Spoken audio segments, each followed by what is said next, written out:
Here we go.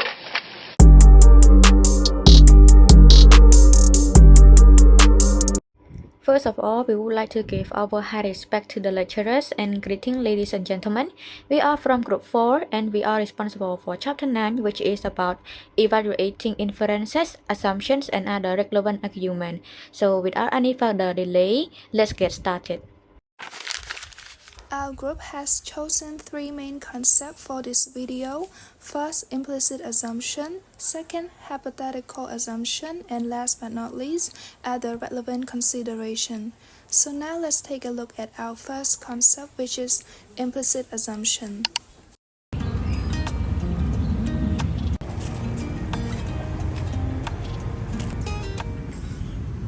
Oh, it's you. It's been long time since we last met. I'm sorry, who are you? They ask you how you are, you just have to say that you're fine when you're not really fine. A few moments later. I'm Tavi. I'm a class monitor. We study in the class together. Don't you remember me? Oh, it's you, Tavi. You were the top student in our class, right? Oh my God! Wow! Yeah, finally you remember me now. I'm sorry, it's been like what? 5 years already, and you look so professional now. What do you do? Ever since high school ended, I wasn't sure what should I study, so I ended up building my own business. I see. It seems like you're a successful entrepreneur to me. Well, you can't say that being an entrepreneur or business owner is easy because it doesn't require much university education. So without any certificate, I can still run my own business.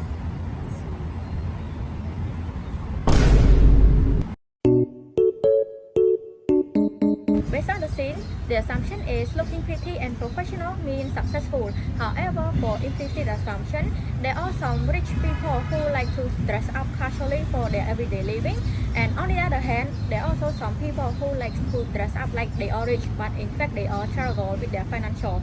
So in this case, people love to dress up to boost their confidence and social concern, but not because of how successful of their business.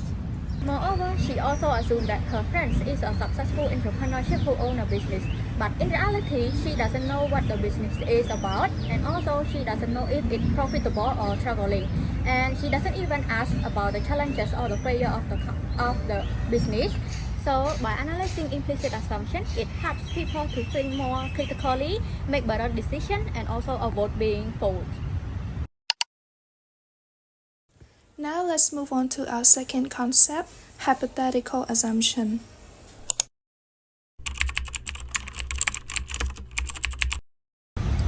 Guys, I've been trying to look for a job, but no one hire me. Is it because of the job market these days? But I see employed people found a job by networking and hardworking. For those who are unemployed, I think they just ain't working hard enough. Wait, just because it worked for some, does that mean it worked for everyone? What if there aren't enough jobs and someone has disability? But I think it's possible, right? If some people can do it, then everyone can do it too. Hold on, so you're saying that if some unemployed people can find job, then everyone else can, but does that actually prove it's true for everyone? Well, yeah, that sounds logical. Bombastic side eye. But you haven't proved that everyone has the same chances. You're just repeating your assumptions. Yeah, imagine two job seekers and one of them have connection, a degree, and can move to work easily, but another one have no experience at all and have family to take care of. Thus, can they just work hard enough, as you say, and then get the same result? I think maybe not. Exactly. Your argument is valid, but it doesn't prove that all unemployed people have the same opportunities. In this scenario, Nita sees that a few unemployed people can find jobs by working hard and networking, so she makes an assumption that every unemployed people can if they just try hard enough. She makes her argument sound stronger by turning it into a logical if and then statement, like if some unemployed people can get job this way, then all unemployed people can. But this assumption is not fully accurate.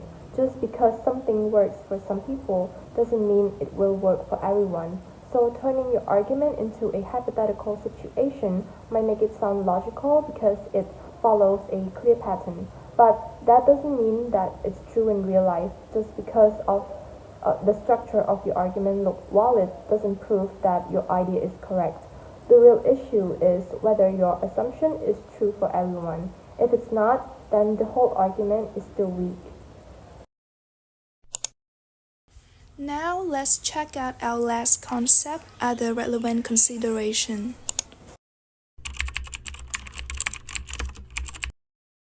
Hello everyone, now we are discussing whether gender selection in childbirth should be banned. Now let's start with baby.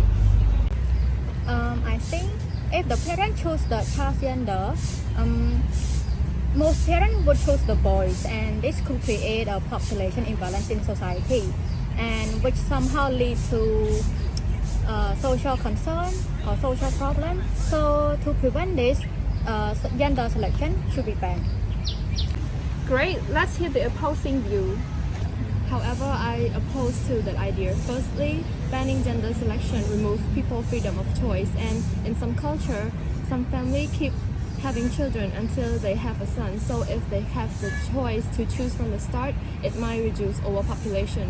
And also, some genetic diseases pass through gender, so this technology could help prevent illness. Interesting. Are there any other factors to consider? Yes, there are. What if not all parents want sons and some parents want daughters due to their cultural or personal reason? So the preference might balance out over time. And also, banning gender selection could push people to unsafe and or black market alternative. And lastly, what about the economic aspect?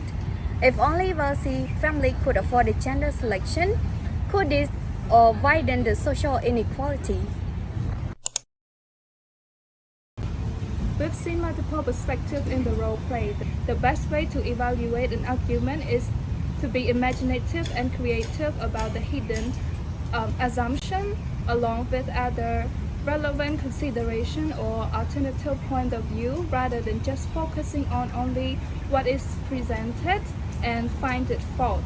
Considering all possibility before making judgment enable us to see the whole picture of an issue without missing out any important relevant assumption that can affect our judgment, thus leading to a wiser evaluation.